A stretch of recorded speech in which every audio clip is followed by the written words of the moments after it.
کرونا له راتګ او له قرنطین سره د خوراکي توکو بیې لوړې شوي دي.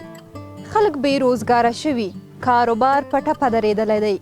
خو زموږ په هیواد کې داسې نیک او زړهسواندي کسان هم شته، لکه سوداګر، ورزشکاران او دا د اوس سندرغاړو هم د سخاوت میدان ته راوتلي او ملای د مرستو لړۍ ته تړلې ده.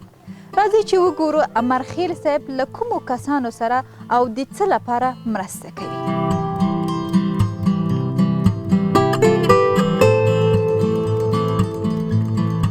نو ما نن وغوښتل چې د خپلې وسې مطابق خپلو هېوادوالو سره چې کولی شم هغه وکړم، او په دې کې د رویا او د شهرت خبره هېڅ مطرح نه ده.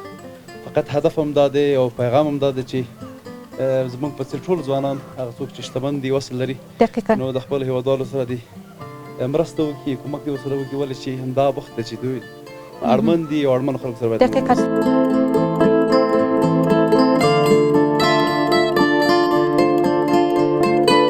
دا امرخیل نه ډېره مننه چې خاوره غریب ته ټولو سره کومک کړی دی. دا پیغام دی چې مقصد که واس او قدرت د لاسه کېږي، هغه خبره ده. خوار غریب بیچاره است چې هغه اوس یوه میاشت د یو قرنطین دي په کورو کې، کورونا په ټاپه ویلوړ دي، څوک یې ډوره دي کورونا یې لاس ولاکه وتی یم.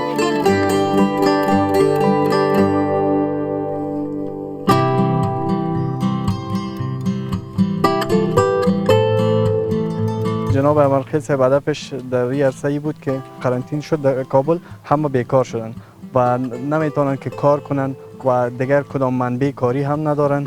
پس سمی همکاری سبب میشه که یک مدت در خانه هایشان سفره باشه.